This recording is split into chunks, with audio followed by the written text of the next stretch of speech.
Hey, y'all. Very exciting day to be here and get a chance to talk to everybody about our team a little bit, but obviously a very serious day in our state, and we hope that everybody is taking the appropriate measures and takes care of themselves. We're certainly doing that with our team and our basketball family and taking cues from our leadership. So really serious day, but excited to talk about Gator women's basketball today. We started official practice on Monday morning at 6 a.m., had a defensive mini camp, and are having our first official day of a little bit of offense today. So that's kind of exciting. But I really enjoy this team. I love the way they love each other, how hard they work for each other. I think that they take themselves very seriously. There's a great deal of pride in the amount of work that's been invested going back from the summer all the way into the preseason. And it's showing up in the way that we practice and in the strength of our culture. So I think we've got some great things on the horizon. A really, really tough non-conference schedule, not even adding in the fact that none of those games will actually be at home. But I think that's going to be a unique challenge that will really benefit us when we get to SEC play and we get the privilege of playing those first ball games in that new O-Dome. It's going to be really fun. We'll take questions for Coach. Hey, Coach. Hey. Last season, the team did very well defensively, ranking in the top 7 nationally in steals per game, and turnovers forced. And a large part of that was the defensive play of Simone Westbrook, who's unfortunately injured now with that ACL. How is the team looking to replace her production on the defensive end? Well, it's really difficult to actually replace a player who has, the sort of impact that Simone does. And so I think a lot of people will have an opportunity to step up and really consistently contribute on the defensive end more. I think it'll definitely be a group effort. Had an individual meeting today with Eliana Kristanaki and talked about how important it was for her this year to really make her defensive presence known, and so I expect her to shoulder some of that burden. Then we have some fantastic freshmen that I think are on the defensive end in particular, are going to have great seasons and try to replicate, if not better, some of those things we were able to do as a defensive unit last year. And building off of that, speaking about the freshmen, who has stood out to you and the rest of the coaching staff, and how are they gelling with the team in terms of chemistry? The chemistry is amazing, and I really credit our upperclassmen for that. I think our new players are really eager and excited to be part of something special and to contribute in their own unique ways. But I think our upperclassmen have done a fantastic job of leading and really setting the tone for how important chemistry is, and then worked really hard at it. All of our freshmen have really already jumped in and kind of carved out their own niche from a personality standpoint in the way that they impact our culture, which we refer to as our TLC. Sydney Meringue hasn't been able to join us on the floor yet. She's been kept off the floor by concussion. But Sydney Searcy, Delisha Washington, and Alif Portugal have all made tremendous strides since they've gotten here, and really have just fit right in from a chemistry standpoint from the beginning. So it's been exciting to see. Hey. Hey, Amanda, how you doing? Good. Can you talk a little bit about Ronnie? This is going to be her senior year. It's kind of hard to believe it's already here, but does she seem especially motivated to you here in the coming into the season? I'll tell you what, it's hard to put into words how motivated Ronnie is, and the things that make me the most proud of her are the way that motivation is manifesting itself through her leadership, through the example that she's setting for our younger players and even our upperclassmen. She really understands what her presence has to be for us aside from on the court, and she's just really grown into a very, very special woman, a strong leader, someone who has a very specific vision for herself and then also for our program. And then the way that she's expanded her game is something I'm also very proud of, and her teammates are proud of her as well. We've worked significantly over the summer in trying to build range and a little bit more confidence in the catch and shoot part of her game, extending her back behind the three-point line. But Ronnie is one of those type of competitors and the type of Gator that she just wants to play wherever she can and contribute however she can to us doing special things. So I'm really confident in the trajectory we're following right now with Ronnie in the lead of that. And as a follow-up, can you talk a little bit about the freshmen and who has particularly stood out to you among that group and what you expect from them this year? You know, they've all kind of made their own unique impressions so far, and all those have been positive, so that's a good thing, because sometimes you can make a unique impression, and it's not always a positive thing, but all four of our freshmen and our other newcomer in Funda, Nagasaklu, I think I say her last name differently every single time, but that's my Tennessee accent version of Turkish. Have all really just come right in and, you know, made their presence known. And I think their teammates have accepted them with open arms and really appreciate the coachable and teachable and spirit, the eagerness that they all possess. Elif, who comes to us also from Turkey, is, you know, just a really athletic, dynamic, and smart point guard. I really expect her to make a great impact on our team and being the one who's running the offense and setting the tone on defense very often. Sydney Searcy, I think, is going to be a dynamic defender for us in the way that we like to play defense, especially in the full court. Delisha Washington is just, she's going to end up being one of the most dynamic players I've ever coached with the ball in her hands. She's really special, does a lot of things very naturally, loves to be in the gym. And so it's a learning process right now for those three, but I love the way that they're attacking the learning. They're really eager to know our terminology, our systems, and figure out their own unique ways that they can contribute.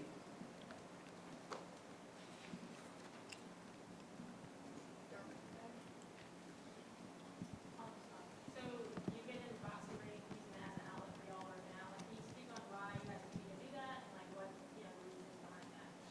Yeah, the boxing, I love talking about that. And, you know, we play in the best league in the country, and I think that we have one of the best overall schedules in the country this year. Our strength of schedule, I think, is going to be ridiculous. And so we have to find unique ways to create an edge. Everybody's in the gym working hard this week. Everyone spent their summers lifting and getting shots up and trying to perfect their game. We really want to try to find every way that we can to expand and enhance our mental skills. And as physical as boxing sounds, it's something that puts us completely at a discomfort disadvantage. It's something no one on our team has ever done, and so you have to embrace being uncomfortable. You have to be willing to get outside your comfort zone, or you're going to fail miserably. You have to risk looking silly and not be afraid to make mistakes to be successful when you're doing something that's completely outside of your training. And we feel like the benefits of that are the way that it builds our mental toughness and our togetherness. You know, so boxing is one of those ways that we do that. Milk is our boxing coach, and he does, you know, a very enthusiastic job of teaching us the techniques of boxing, which I think there's a lot of great carryover with timing and reaction time, footwork, you know, a lot of those things that are good for basketball players.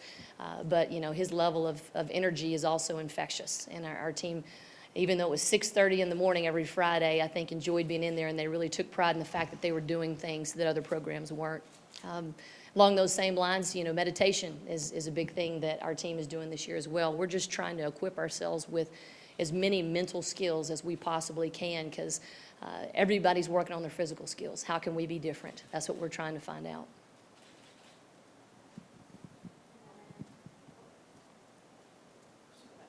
Are there any areas that you think the team really needs to improve on, especially off of last season? Are there anything that you guys have been focusing on, and going into this year, are there any certain things that you can really improve on?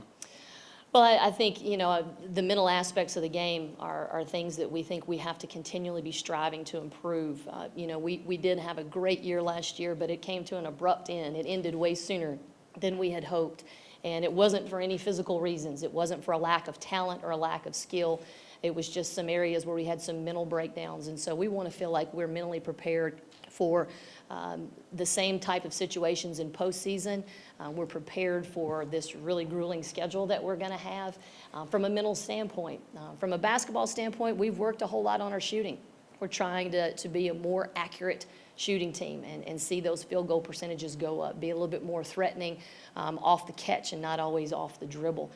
But we're always going to have our heels dug in on defense, and that's going to be what anchors our identity, and hopefully you know, what sets the tone for us to be, again, another very fast team. I think this group's going to be very fast, very quick on their feet and quick in between their ears, and making those mental transitions from defense to offense, and hopefully scoring a lot of points in transition. And you talked about the strength of schedule outside of the conference. What do you think about the strength of the conference this season? Well, it's the SEC, and it's what draws great players to this league. They want to play against other great players. They want to test themselves against the best. Last year was a ridiculous year of strength for our league. Just when you think it can't get any better, it does. So 9 teams out of 14 going to the NCAA tournament is pretty incredible. And I don't think that there'll be any change this year. If anything, I think it'll be maybe an extra measure tougher. We've got great coaching, tremendous programs, the best student athletes, I think, in the country. And so we don't expect it to be a soft year by any means. And we just want to be the best Florida Gators we can be. And if we feel like if we can do that, then regardless of whether it's in season, in conference, or outside of conference, then we've got a great chance to be successful.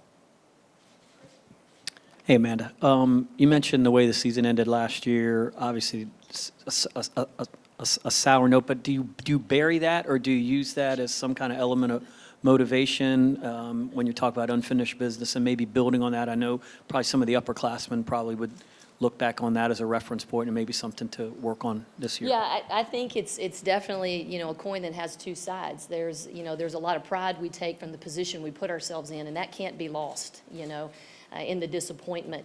At the same time, the only reason we look back is to figure out how we can improve and what are the things that can help us grow as a program, grow as individuals, so that when we're in those situations again, when we're in that double bye situation at the tournament, hopefully, that we can capitalize on that positioning, and we can capitalize on a great NCAA tournament seed and make significant runs. But, in terms of the sour taste in our mouth being our motivation or unfinished business, I think that's too much looking back. We just want to look forward. We have so much to look forward to. So proud of this group of upperclassmen and the way that they're really projecting and casting their visions for how good they think that we can be, and then backing it up every day with the way that they work. So I think it's motivation, and that we learn things about ourselves that we needed to know to grow this year as a program, and that's how we're approaching it. Hey, Coach. So Hey. last season you were consistently inconsistent down the stretch. So you would start out hot, but then third quarter you would drop the ball a little bit. Have you all worked on that? Have you talked about it? Has it been addressed? Anything along those lines? Well, I really appreciate you guys bringing up all our weaknesses. That's just great reminders of things I need to incorporate into practice. But, not yet. I mean, certainly when you talk about things like concepts, big, broad concepts like mental toughness, consistency falls underneath that umbrella. And, we're trying to address being the most mentally tough team that takes the court this season. And hopefully underneath that we will see, the ripple effect. We'll see a lot more consistent play. One of the things that was so special about last season's team, and one of the things I learned as a coach, though, is there's a lot of different ways to be successful. We turned the ball over way too much last year, but we still seem to win some of those ball games. And so each team has a unique path to figuring out what makes them special. That's going to be a bit of a discovery process for us a while. The team dictates that to us to a certain degree. We can't impose things on them that aren't part of their genuineness, their authenticity. And so some of it we're going to figure out. But obviously, do we want to be more consistent? No question.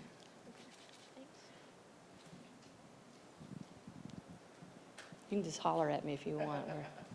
Hey. How has recruiting outside the country become more of a resource for you, particularly in the SEC that's competitive in the region, to get players from overseas, and what have been some of the adjustments like for those players? It's really a national trend, and this was an Olympic year, and so a lot of people got to see. Maybe not so much on the women's side as much, because the women did a fantastic job of just blowing everyone away, but you saw a lot more parity on the men's side, and that's kind of a reflection of the game overseas catching up with the United States a little bit. And so there are a lot of great players overseas. For us, we want quality individuals. We want quality individuals who are talented enough to help us win championships, but really will reinforce the culture that we've built. And we've been very fortunate to find that in Eliana. We've been fortunate to find that in Elif. Our other foreign player, Funda, who is actually Turkish descent but is Australian, so she's got an awesome accent. Funda was actually a transfer. She was a transfer, so we didn't go to Australia and get her. I was hoping to do some recruiting down there, but that didn't work out in my favor. Had to go to Utah for her. But you know, we want diversity on our team. We want a collection of individuals that come together in a really unique way and form something special as a whole that's also unique and authentic. And we've been able to find some unique personalities and talents in those guys in different countries. We're going to take 2 more questions. Anything else? We've got one here. That'd be the final question. Can you just speak on last year, the game transition to quarters, just how you liked that and how that worked out for you guys, and then just, as it continues this year? Yeah, that's a great question. I really enjoyed the quarters. I thought that for a team like us that we're always trying to press tempo and we're expending a lot of energy every single possession, that it gave us a good break of that half, gave us a really, specific way to expect, all right, we can go hard right here for 2 more minutes, then we know the quarter ends, as opposed to when will the next media timeout come, or will we have to call another timeout? And so I think it fits in really, really well with our style of play. I think it gives some good natural breaks in the half that, especially going into this season, will be a great opportunity for our marketing staff to really highlight our new facility and create an environment in the O-Dome beyond the way that we're playing that will be really, really fun for our fans. And so I think the quarter's a good deal all the way around. I really like it. Okay, we're going to let that wrap things up. We've got our men's players here. All right, go Gators. They'll be across the way along with our players, so I know we'll start with the men's players in here. If you need interviews or photos with women's players, we'll be on the women's practice court.